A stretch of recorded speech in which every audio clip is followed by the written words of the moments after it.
കാലോചിതമായ പരിഷ്കാരങ്ങളോടെ മുൻപോട്ടു കുതിക്കേണ്ട മാനവിക സമൂഹത്തിന്റെ നെറുകയിൽ ബാധിച്ച അർബുദവ്യാധിയായി മാറിയിരിക്കുകയാണ് ഇസ്ലാമിക തീവ്രവാദം. മനുഷ്യന്റെ ദൗർബല്യങ്ങളിൽ പിടിമുറുക്കുന്ന എത്രയെത്ര സിദ്ധാന്തങ്ങൾ പടച്ചുവിട്ടാലും ഇസ്ലാമിതര മതസ്ഥർ കൂട്ടമായി വ്യാപരിക്കുന്ന ഇടം തേടി ചോരക്കൊതിയോടെ സഞ്ചരിക്കുന്ന തീവ്രവാദികൾ പോയ വർഷത്തിന്റെ അവസാനവും പുതുവർഷത്തിന്റെ ആരംഭത്തിലുമായി ലോകത്തിലെ പ്രധാനപ്പെട്ട ക്രൈസ്തവ രാഷ്ട്രങ്ങളായ ജർമ്മനിയിലും യുഎസിലും നടത്തിയ ആൾക്കൂട്ട ആക്രമണങ്ങളിലും വെടിവെപ്പുകളിലുമായി കൊല്ലപ്പെട്ടത് 20-ലേറെ പേരും മാരകമായി പരിക്കേറ്റത് നൂറുകണക്കിന് ആളുകൾക്കുമായിരുന്നു. ക്രിസ്മസ് തലേന്ന് ജർമ്മനിയിലെ മാഗ്ഡബറേഗിൽ ക്രിസ്മസ് മാർക്കറ്റിലേക്ക് ട്രക്കിടിച്ചുകയറ്റി പിഞ്ചുകുഞ്ഞിനെ അടക്കം കൊന്നു കൊല വിളിച്ചപ്പോൾ സ്വാഭാവികമായും അതൊരു തീവ്രവാദ ആക്രമണമെന്ന നിഗമനം ഉയർന്നിരുന്നു. പിറകെ പുറത്തുവന്ന വിവരങ്ങൾ സൗദി തിരയുന്ന ഭീകരകുറ്റവാളിയായ താലിബ് എന്ന ആളായിരുന്നു അത് എന്നാണ്.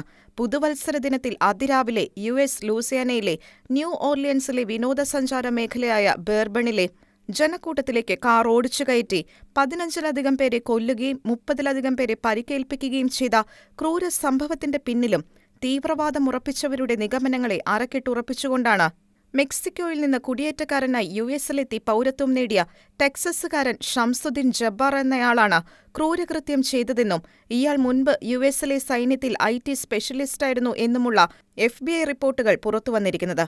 എത്രയൊക്കെ രാജ്യവുമായി ഇഴുകിച്ചേർന്നാലും ഇവരുടെ തലച്ചോറിൽ ഊറിക്കൂടിയിരിക്കുന്ന ഏക ലക്ഷ്യം ഇസ്ലാമിക രാഷ്ട്ര നിർമ്മിതിയാണെന്ന കാര്യം ലോകരാഷ്ട്രങ്ങൾക്കെല്ലാം വീണ്ടും ഒരു ഓർമ്മിപ്പിച്ചുണർത്തലായി മാറിയിരിക്കുകയാണ് ഇത്. ആൾക്കൂട്ടത്തിന്റെ മുകളിലേക്ക് വാഹനം കയറ്റിയ ശേഷം ഈ തീവ്രവാദി സുരക്ഷാ ഡ്യൂട്ടിയിലുള്ള ഉദ്യോഗസ്ഥർക്ക് നേരെ വെടിയുതിർക്കുകയും അവർ തിരിച്ചു നടത്തിയ വെടിവെപ്പിൽ കൊല്ലപ്പെടുകയും ചെയ്തു എന്നാണ് പോലീസ് പറയുന്നത്.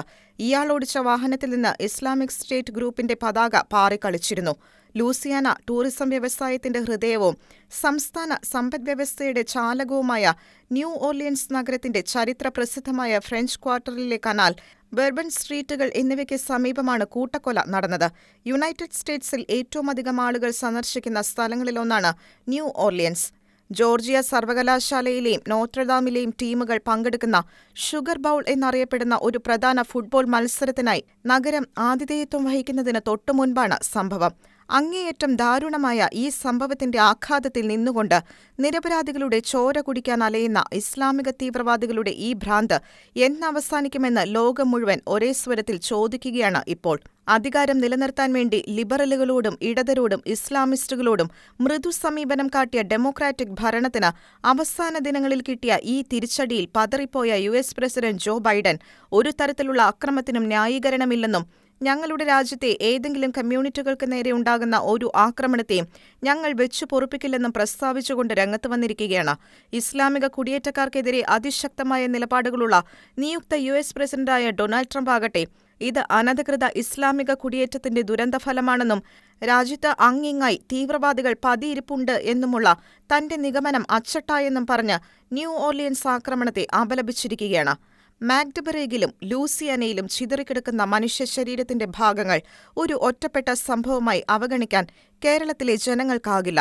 കാരണം ഇസ്ലാമിതര മതസ്ഥർ സംഗമിക്കുന്ന കേരളത്തിലെ തൃശൂർ പൂരം, കുംഭമേള എന്നിവിടങ്ങളിലേക്ക് ഇത്തരത്തിലുള്ള ആക്രമണങ്ങൾ അഴിച്ചുവിടാൻ ആഹ്വാനം ചെയ്തുകൊണ്ട് ഇസ്ലാമിക് സ്റ്റേറ്റിന്റെ ബഹ്റൈൻ വിഭാഗ തലവനായിരുന്ന ഇപ്പോൾ അഫ്ഗാൻ ജയിലിൽ കഴിയുന്ന സോണിയ സെബാസ്റ്റ്യന്റെ ഭർത്താവ് കൊല്ലപ്പെട്ട കാസർഗോഡ് സ്വദേശിയായ അബ്ദുൾ റഷീദ് ഒരു ശബ്ദ സന്ദേശം അയച്ചത് അക്കാലങ്ങളിൽ വൈറലായിരുന്നു. എന്തായാലും ലോകത്തിന്റെ സമാധാനം കെടുത്തിക്കൊണ്ട് ഇസ്ലാമിക തീവ്രവാദികൾ ഏത് പേരിൽ അവതരിച്ചാലും അവരെ തീർത്ത് സമാധാനം പുനഃസ്ഥാപിക്കുമെന്ന് ഉറപ്പിച്ച് ഒരിക്കൽ IS-നെ പൂട്ടിക്കെട്ടിയ ഡൊണാൾഡ് ട്രംപ് അമേരിക്കയിൽ അധികാരസ്ഥനാകുന്നതോടെ ഇതിനെല്ലാം ഒരു പരിഹാരമുണ്ടാകുമെന്ന പ്രതീക്ഷയോടെ ലോകം കാത്തിരിക്കുകയാണ്.